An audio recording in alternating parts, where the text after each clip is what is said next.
Facebook friends and family. How are you guys doing today? I hope that everyone is doing wonderful and swell. Per usual, on this good Saturday morning, it is July the 26th, 2025, and it is currently 10:18 a.m. here in Detroit, Michigan. 10:18 is a good number for me.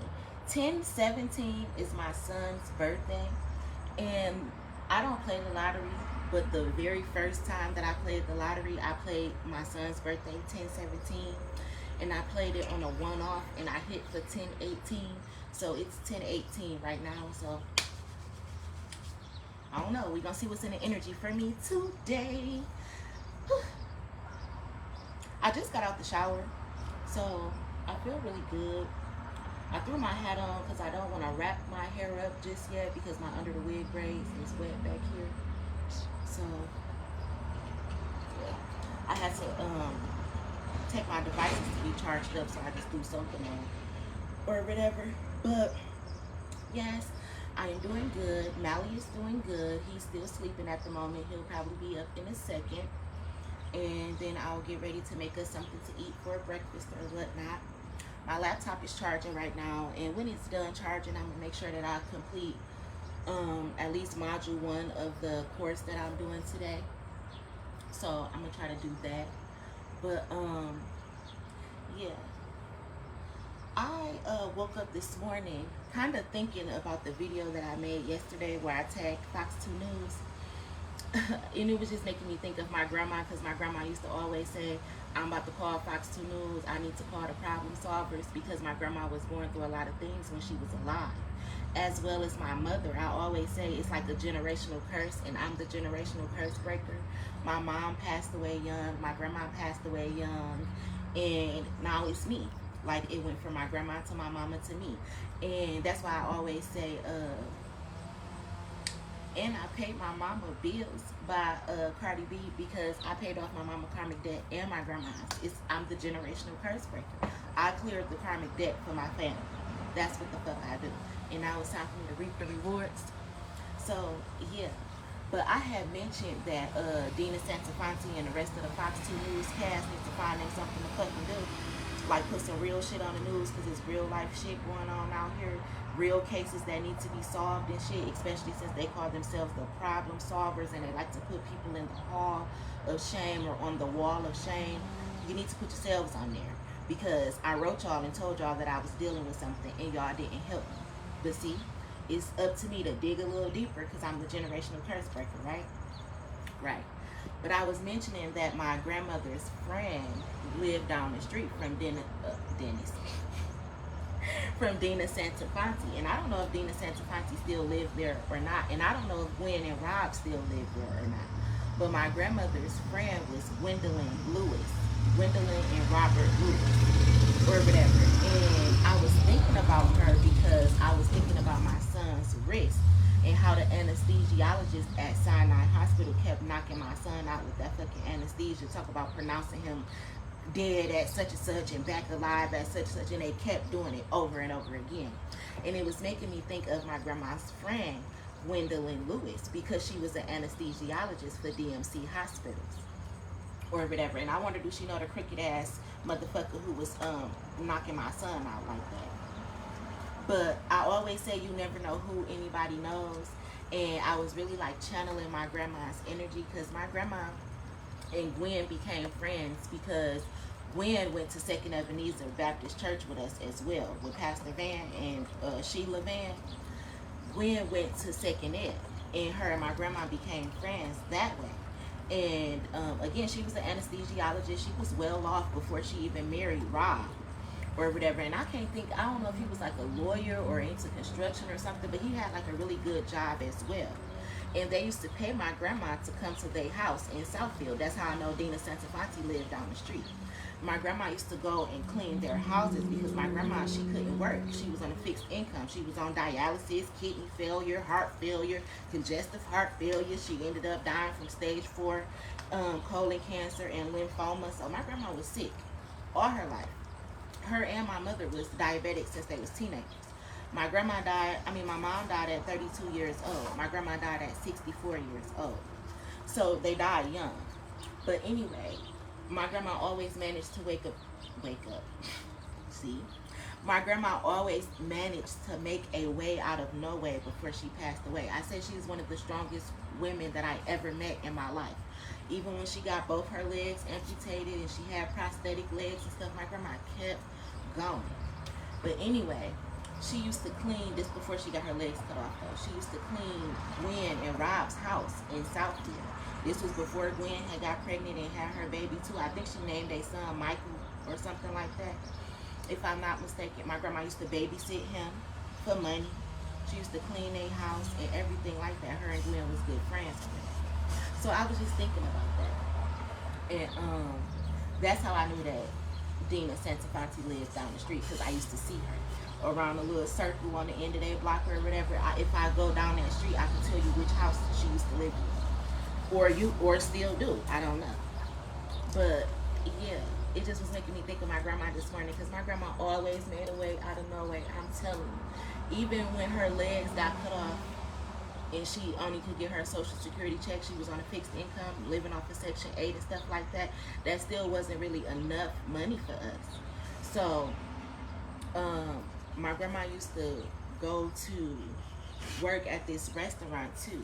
I think it was called like Steve's Soul Food or something. I think it was right there on 7 Mile in the Lodge, if I'm not mistaken. Before it became like the car wash or something. It's something right there. Or maybe they still a restaurant. I don't know. But my grandma used to work there too, and she used to catch the bus with her prosthetic leg and everything. And I used to hate that. Like one day I was crying that it was raining so bad and my grandma had to catch the bus home. And I was crying. I was so upset. I'm like, Grandma, see, this is why you don't need to be working, blase split. But she had to make ends meet or whatever. And I'm stubborn now. Like I seen my mama be sick as fuck and work like a dog. My grandma be sick as fuck, work like a dog. Single parents, single mamas, doing everything by themselves. I refuse to work like a Hebrew slave, making myself sick as a dog. I refuse. And that's why my grandma wanted to leave me money that other people wanted to steal.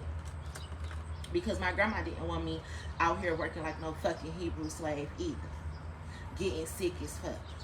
And going through all this bullshit. And my grandma was a seer. She left me money too because she knew that I was going to handle it right. And that I was the generational curse breaker. And that it was shit that I was going to need to handle. But anyway, I was just thinking about all of that or whatever. And then I was thinking about the last name Lewis. Like, not talking about Gwen and Rob though. But it's so funny how somebody with the last name Lewis, and it was making me think of the CPS worker who called herself coming here wanting to question my kids and shit. Her name was Miss Lewis. And even though she reminded me of Bookie, Al's other girlfriend that he had when he had got a wife too. And they remind me of each other. That's funny to me. But good morning, baby. I took you out some fresh drawers, so I want you to take a shower or a bath.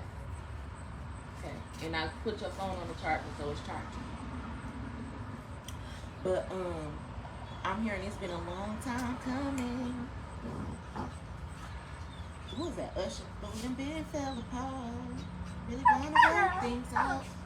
I don't think it's gonna change. I do, but you don't. Think it's best we go our separate ways. Tell me why I should stay in this relationship when I'm hurt and baby I ain't happy. There's some things I wanna tell you. I think that you should let it burn. Anyway, somebody's got a problem going on with their relationship. Somebody with the last name Lewis. I'm hearing it's been a long time coming. But y'all done been fell apart. So it ain't no need to work things out because we don't think it's going to change. And I do and he do think it's best y'all go y'all separate ways. But anyway, my grandma said it's been a long time coming. And people was making fun of me and stuff when I said that the hospitals had killed my grandma and they killed my mama. And it'd be doctors out here that be diagnosing people with illnesses and shit that they don't got, putting them on medicines, killing them, taking out life insurance policies on them. They be doctors and nurses and shit that be in secret societies, and they're part of RICO crimes and organizations and shit like that. people didn't believe me when I was saying that, and I was saying that that happened to my grandma, my mama, and my daddy, and I'm a generational curse breaker, bitch, it stops here. And I meant what the fuck I said. But it's so funny how on the news, Fox 2, they was talking about how doctor, but maybe it wasn't Fox 2, because you know they don't air real shit. But it was doctors that's starting to get arrested now for diagnosing people with shit like cancer and HIV, knowing damn well that they don't have it and shit like that, just so that they can make money off of prescribing people these drugs, making them take it, and they really killing people.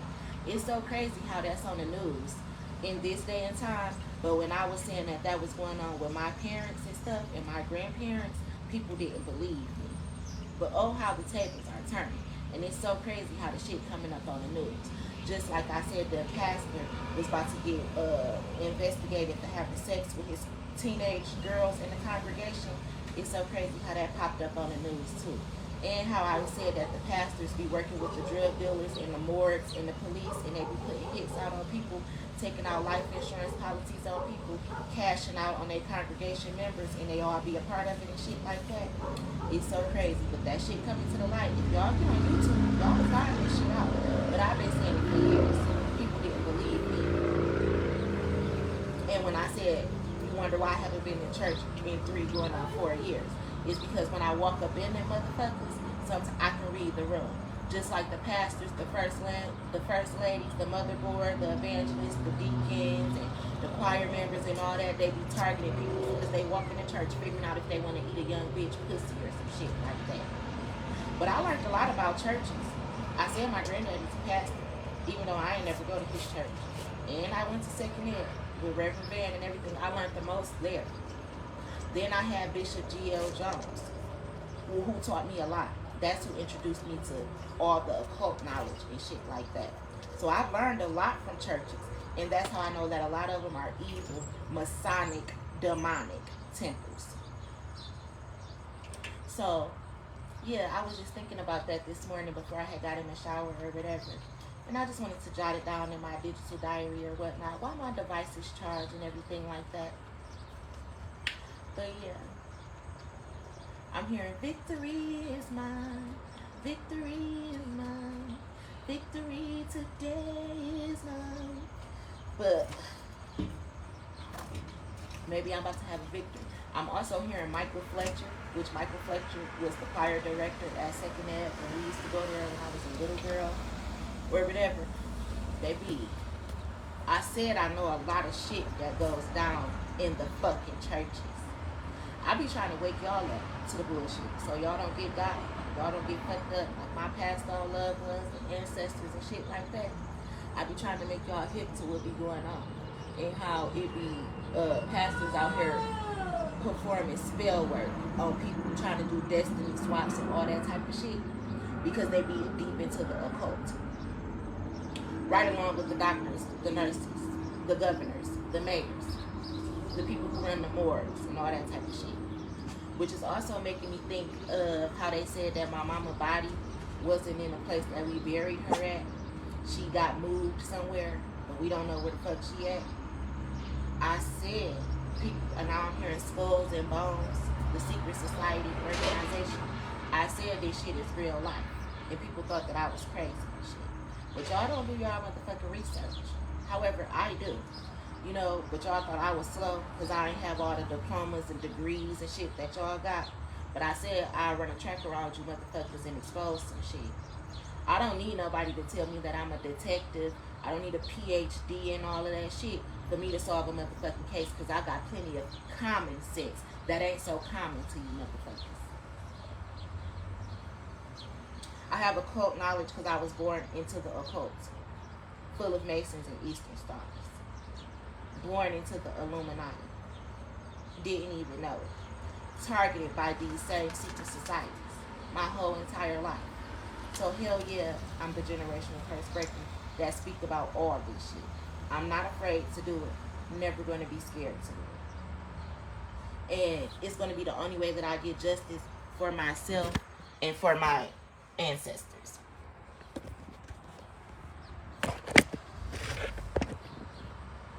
My bad, it was a little baby centipede crawling across the window, and I was trying to let it go past my phone because I didn't want to call it on my phone. But yeah, yes, baby. You want cold? Yes. I love you.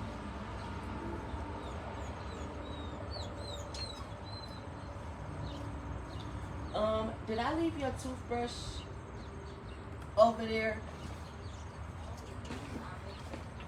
I think I took it out of the book bag this morning.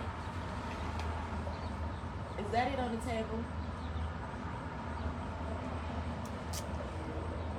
Okay, go brush your teeth for me real quick.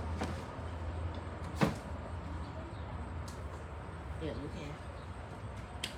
But, oops, sorry. And these are oil stains from oiling myself up. But anyway, yeah, I just wanted to talk about that. And I must be about to get justice. I feel it. I've been saying that. I've been saying it for the last 5 years, but I really had to fight for it. And you know, justice don't come easy when you live around corrupt officials, crooked judges, lawyers, and cops, and governors, and things like that. Justice is not easy. It's a long fight. It's a long battle to freedom. So, I broke out the matrix. I understand the matrix. I understand slavery and what my ancestors was going through. And that's so funny because I was talking to my neighbor the other day and I was telling him how my very first time driving down to Georgia, Preston, Georgia, to see my Uncle Kevin and my dad and stuff. My Uncle Kevin has a nice house built up from the ground up down there or whatever. And I love to go and stay there actually. I like to go to Mama's Kitchen and everything down there. It's so family oriented, by the way. But anywho, I was telling my neighbor, like, the very first time that I went down to Preston, Georgia or whatever, and my Uncle Kevin was driving me through other parks or whatnot, it was like my first time remembering like the red dirt and seeing the woods and all that type of stuff, driving past the old plantations that are now turned into like mini mansions and stuff like that. And I was telling him, like, my first time seeing cotton, I wanted to pick cotton. Y'all gotta excuse me, I got the window open and it's so cold in the screen. So this fucking fly that been, this fly that been in here for days just flew out. But anywho, I had picked some cotton. And I was like, I think picking that cotton is what made me wake up to like spirituality and my ancestors and shit like that. And I was joking about that. But I had really picked some cotton. And I brought it back here to Michigan and showed my kids and everything. I'm like, look y'all, this is cotton. Thorns and stuff. I said, now I see why in the slavery books they was saying our ancestors' fingers used to be pricked up and prickly and bleeding and stuff from picking the cotton in these open ass fields, the sun beaming down on you, ain't no trees, no shade, no nothing. You just on a dirt road picking fucking cotton for a motherfucker. I picked that cotton and got activated. I swear to God.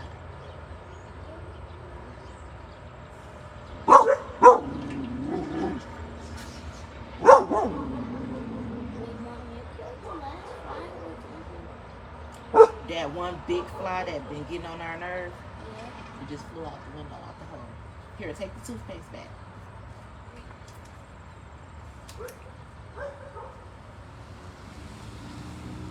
But yeah, that picking that cotton was like my DNA activation. I swear to you. And I was getting downloads. I didn't even know what downloads was. My Uncle Kevin talked about some girl, you better come on for you see a bear. I'm like, a bear? Ain't no bears out here. He told me some girl, there's bears out here. I said, Uncle Kevin, if I see a motherfucking grizzly bear walking up on the side of this dirt road, you might as well consider me a goner, because I'm going to pass the fuck out. He just bust out laughing. Told me some girl, you was silly though. I'm serious as fuck. Like, I probably ain't even going to have the strength to motherfucking run. I see a grizzly bear charging towards me. Baby, you're going to have to pick me up in that pickup truck and drag me along the way. But yeah, DNA activation, generational curse breaker, awakening to your spirituality, getting over the things, clearing up your bloodline, the things that your past on loved ones wasn't able to do. It's like we all here on a mission. And some people die before they complete their mission. And they pass the torch. It's also called a physical and a spiritual inheritance. They pass down their gifts and things like that. So like I just said, my grandma was a seer. I didn't know about this stuff back then, but she passed down her gifts to my mama too. And I used to always say, like, my mama would flip cards all the time. Like, she would play, what's that game called, solitary or solitude or something like that. She would play it all day, and she was good at the shit. She would play it on a computer, and she would get 2 decks of cards, and she would play it. But my mama was good with cards. And you know, a lot of people read the future. They read tarot and stuff using a regular deck of playing cards, because it's pretty much the same. You got 4 kings, 4 queens in a deck. That's the same thing with the tarot deck and things like that. You got an ace, you got an ace of cups, ace of swords, all that type of stuff that's in the tarot deck. So it's all pretty much the same. Okay, this centipede done came back. Now he must want to die.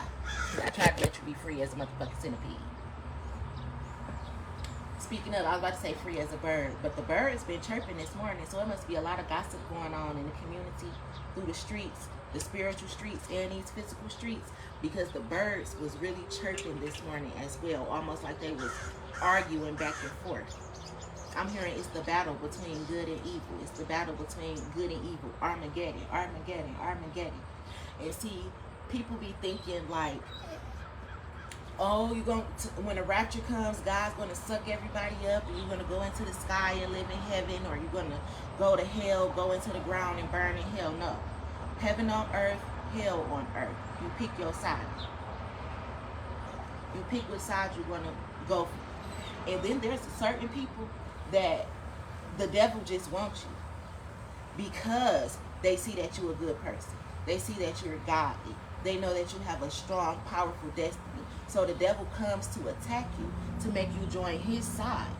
It's called selling your soul. Taking bribes and things like that. The devil wants you to come and be on his side, so that when these days and time come, when the battle between good and evil takes place, he'll have God's people on his side. But no, that's why you have to go through an awakening, a spiritual awakening, so you can wake up to this shit and realize where the fuck you're supposed to be at. And some people like dancing with the devil. They love that shit. Not me, though. And I danced with the devil before.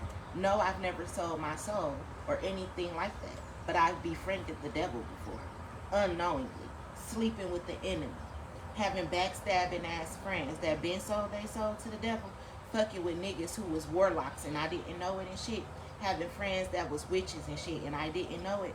That's what I mean by I danced with the devil before. I slept with the enemy before, so I know what it's like to mingle with the demons. And I choose not to be like that. I choose to dance on the light side.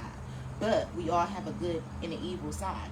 And God gives you permission to get cutthroat when you need to switch to his brother's side, the devil's side, and fuck some shit up. And then skip my way right on back to heaven on earth. But it's all a part of life.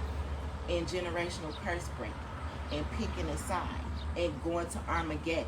And fighting your way to your milk and honey. To heaven on earth. So I've learned a lot throughout my 35 years of life, and I'm very proud.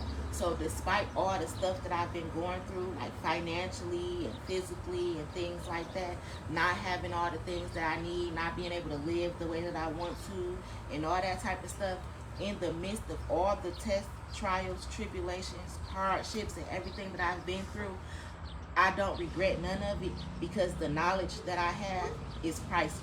You can't put no money on this shit.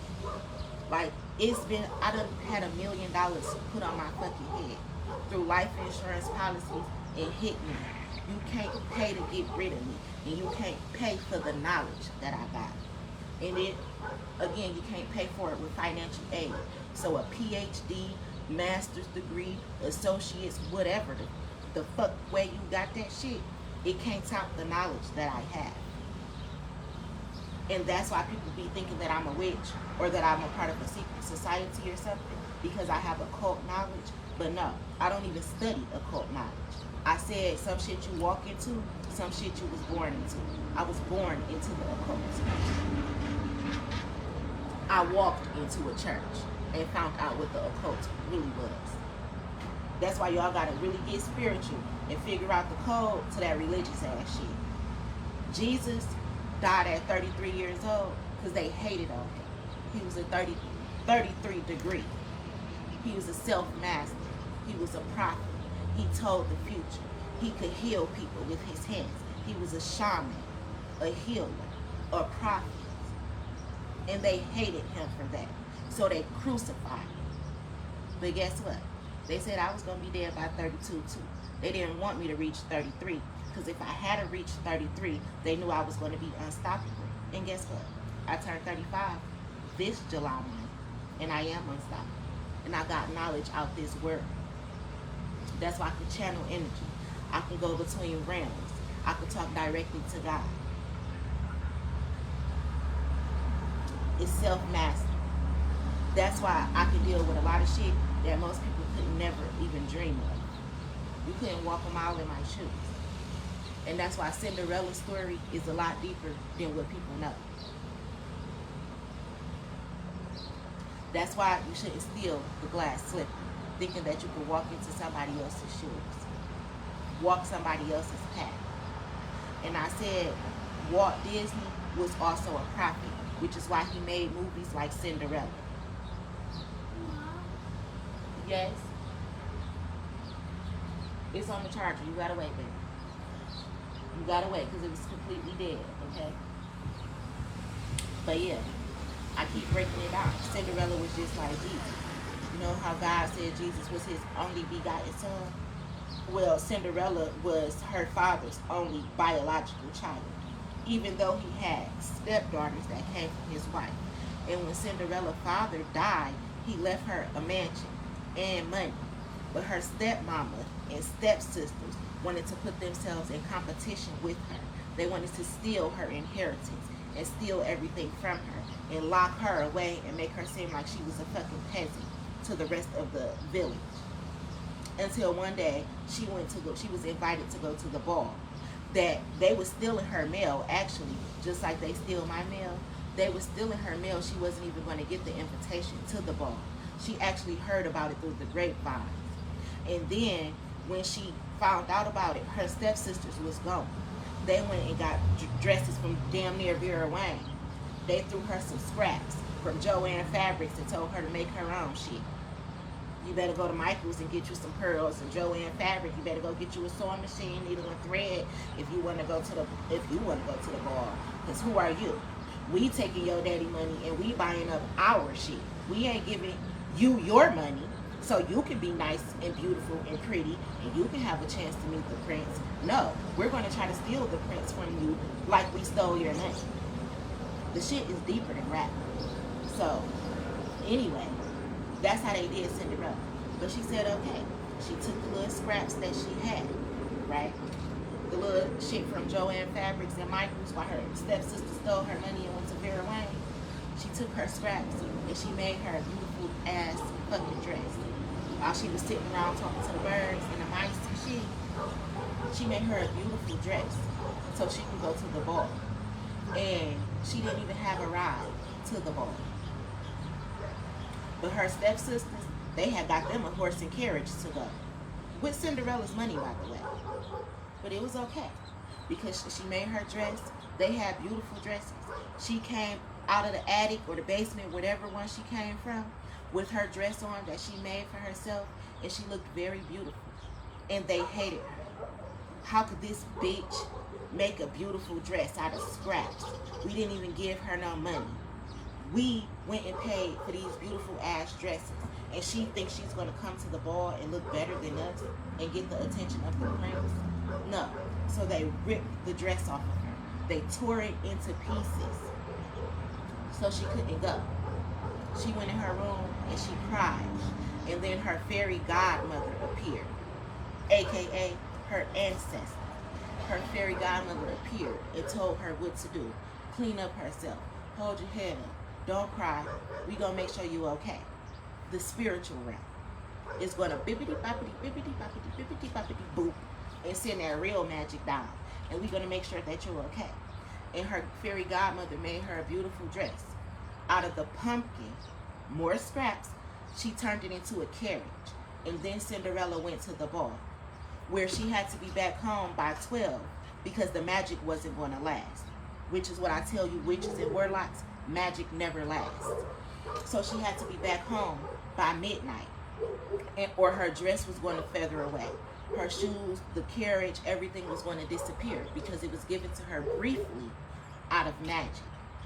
But she still went to the ball as her authentic self.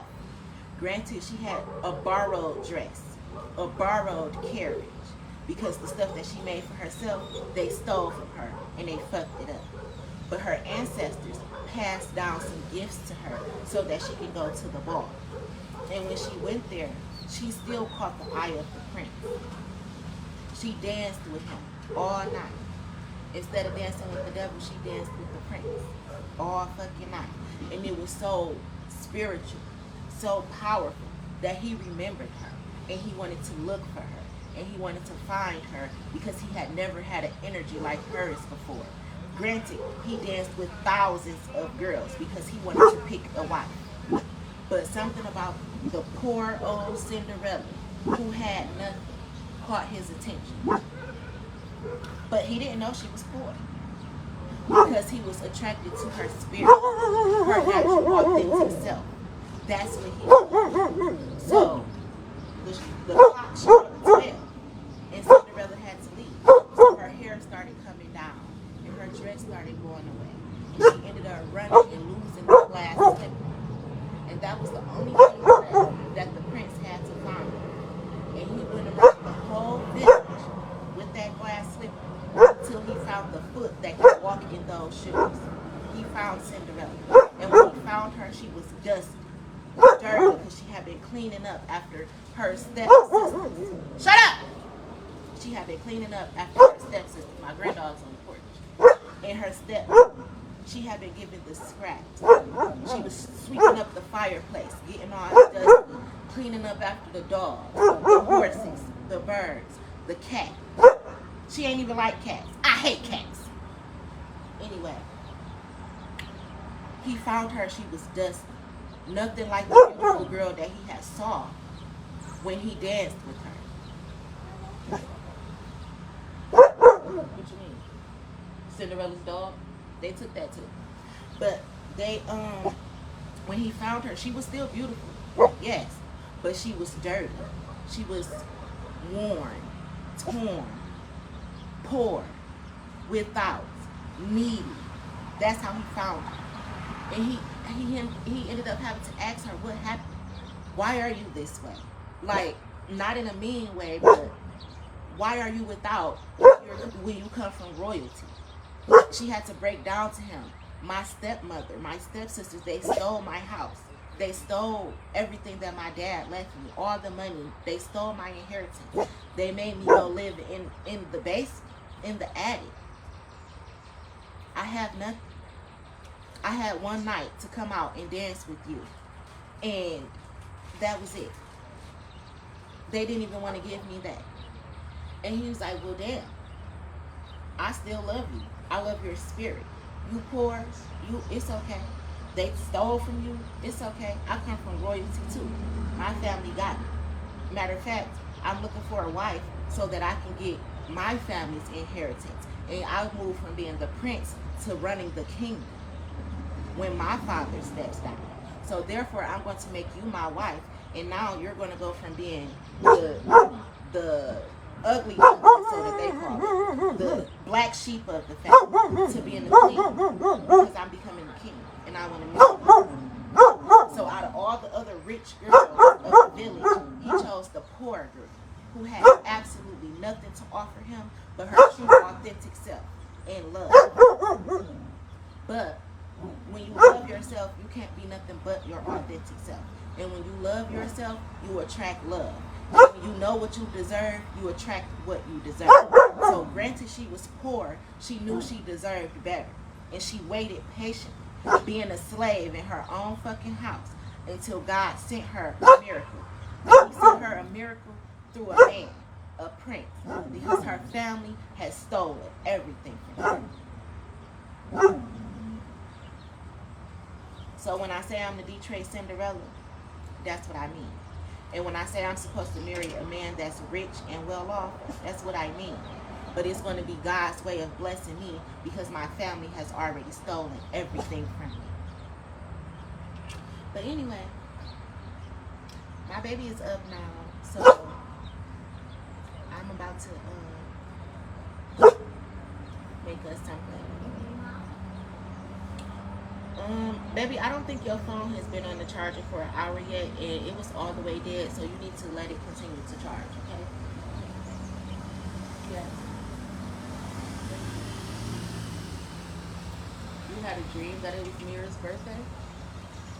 Really? Mira's going to be blessed too, because my son was born through something, and I just was starting this video off. Now he was asleep when I said that it was 10:18 on the clock. And Mira's birthday is 10:17. And the very first time I played the lottery, I hit on a one-off for 10:18. And my baby just woke up and said that he had a dream it was Mira's birthday. So I haven't seen my kids in a minute. They've been at their daddy house for about a week now, or maybe a week and a half, or whatever. I miss them getting on my nerves. I text them every day though, check up on them and everything like that. And, you know, do the stuff that they need me to do, but from distance, like I was sending Lex the information about the hair school and stuff like that, which she got her meeting coming up with the financial aid advisor, so I need to make sure she does go to that. But yeah, I talk to my kids every day, check up on them, make sure that they're doing good over there or whatnot. That's what parents do. And if need be, they can come here and be in the dark with us, but they don't need to be in the dark. Their father can for once be a father. But they know that I'm only one phone call away. But yeah.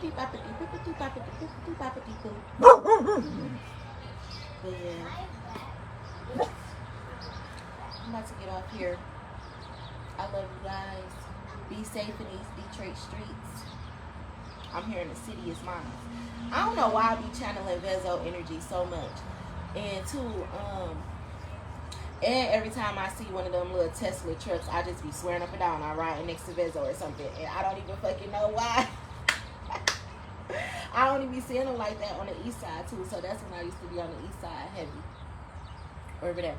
My favorite place to DoorDash used to be the east side. And people couldn't understand why I used to like to DoorDash on the east side, but that's because it's a lot of restaurants on the east side. And people be thinking just because you on the east side of Detroit that you broke or something, you ain't got no money. No, I like fucking with the killers, gorillas, and drug dealers that sit up at home or they don't drive cars, so they like to use Ubers and Lyfts and DoorDash their food and their kids' food and shit because they don't got time to be fucking around with no crooked ass cops and shit like that. I fucks with you get money niggas. So I was definitely Uber and Lyfting on the east side, DoorDashing on the east side and everything. So, granted, I was born and raised on the west side, lived in Southfield for a large portion of my life and everything like that. I fucks with you east side motherfuckers. Anyway, I love you guys. Be safe. My baby said bye, Facebook friends and family. We will talk to you guys later. Like I will, y'all.